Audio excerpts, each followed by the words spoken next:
안녕하세요, 돼지런 여러분. 우리나라가 세계에서 1위 하는 게 무엇이 있을까요? 양궁? 반도체? 탁구? 네, 많은 분야에서 1등을 하고 있습니다. 운동 분야이며 산업 분야이며 대한민국 이름이 나올 때마다 정말 자랑스러운데요. 정말 다양한 분야에서 1등을 하고 있지만 의외인 부분도 있었습니다. 바로 성인 1인당 연간 커피 소비량이 1위를 달성했다고 합니다. 수험생에서부터 직장인까지 식사 후 카페에서 커피 한 잔은 기본이고, 웬만한 건물에는 카페 하나쯤은 있을 정도로 우리나라만큼 카페 문화가 잘 발달된 나라가 드물다고 해요. 그런데 이 커피 주성분이 카페인인데 계속 마셔도 괜찮은 걸까요? 해서 오늘 준비한 영상은 커피를 마실 때 주의해야 할 사람들에 대해 알려드릴까 해요. 그럼 함께 알아보러 가실까요? 고소한 커피 향이 좋아서 마시는 분들도 계시고, 수험생이라 공부할 때 마시는 분들도 계시고, 직장에서 활력을 얻고자 먹으시는 분들도 있는데, 우리는 이제 커피 없이는 살 수 없게 됐습니다. 세계적으로도 가장 인기 있는 음료 세 손가락 안에 꼽을 정도인데요. 이러한 커피도 이제 마실 때 주의해야 하실 분들도 있어서 알려드리려고 합니다. 먼저 첫 번째 주의해야 하실 분들은 다음 알려드릴 4가지 병력이 있으신 분들입니다. 우리나라 분들이 대표적으로 앓고 있는 질환의 첫 번째, 당뇨병 환자, 그리고 두 번째, 고혈압 환자, 그리고 세 번째는 심장병 환자, 네 번째는 위궤양 환자들인데요. 병원에서 이와 같은 병들을 진단받으셨다면 아마 커피 마시지 말라고 의사 선생님들께서도 권고하셨을 거예요. 그 이유로는 먼저 커피 카페인 때문인데요. 카페인으로 인해 혈액 속의 당 수치를 올릴 수 있기 때문에 좋지 않습니다. 그리고 혈압 상승의 주된 요인이 되기도 하는데요. 해서 이를 과도하게 마시면 심장에 당연히 좋지 않습니다. 그리고 커피는 위에 문제가 있으신 분들도 조심하셔야 하는데요. 왜냐하면 위산 분비 문제를 일으킬 수 있기 때문이에요. 해서 혹시 건강상 문제가 있으신 분들 커피를 조심히 드시는 걸 권고드릴게요. 두 번째로는 빈혈이 있으신 분들도 커피를 드실 때 조심하셔야 합니다. 빈혈이 있으실 경우 카페인 섭취는 정말 위험한데요.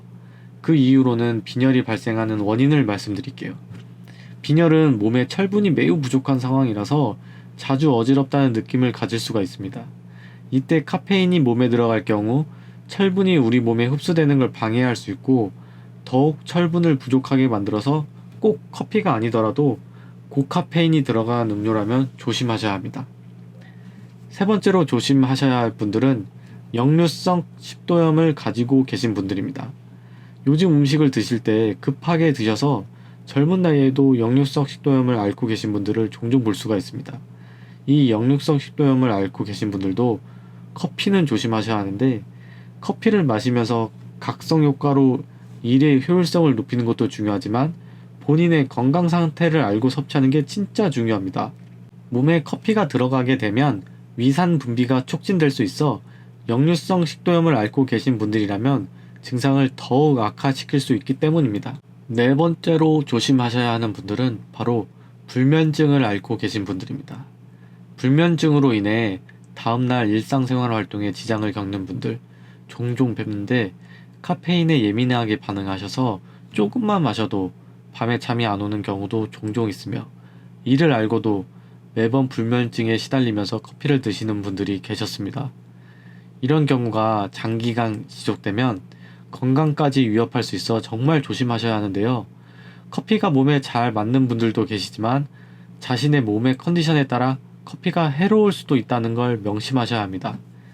자신이 불면증이거나 카페인에 예민하다면 요즘 디카페인이라고 해서 카페인이 거의 없는 커피도 있으니, 커피가 정말 마시고 싶으시다면 디카페인 커피를 마시는 걸 추천드릴게요. 그리고 다섯 번째로는 진짜 중요한데요. 바로 임신을 하셨거나 수유 중인 분들은 커피를 조심하셔야 합니다. 이 부분은 여성분들에게만 해당되는 사항인데요. 어쩌면 상식적인 부분이라 많은 분들이 알고 계실 수 있습니다. 어떤 사람들은 무슨 상관이냐며 드시는 분들도 계시는데, 어쨌거나 이런 경우에는 조심하는 게 저는 맞다고 생각합니다. 먼저 임신을 했을 경우 임신 초기에는 정말 조심하셔야 하는데 이때는 모든 음식을 조심히 드셔야 하죠. 자신의 몸에 커피가 잘 맞았다고 해서 아기까지 몸에 잘 맞다고 생각하시면 안 됩니다.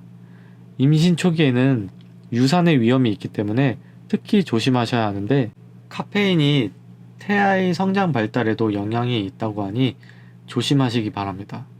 그리고 수유 중인 여성분들도 조심하셔야 하는데 이제 아기를 출산했으니 그동안 먹고 싶었던 음식들을 많이들 섭취하고 계시는데 그중 커피가 단연 손가락에 꼽힙니다.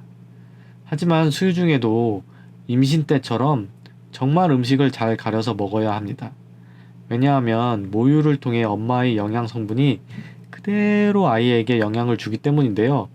과도한 양의 카페인이 함유된 음료는 아이에게 좋지 않은 영향을 끼치게 됩니다. 해서 커피가 정말 드시고 싶으시다면 앞서 말씀드린 디카페인 음료를 드시는 걸 추천드릴게요.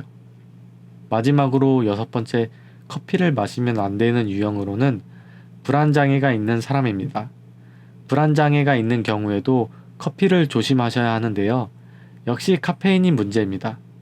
카페인 함량이 높으면 심계양진, 떨림, 두통, 불면증 등 불안장애 증상이 더 커질 수 있습니다.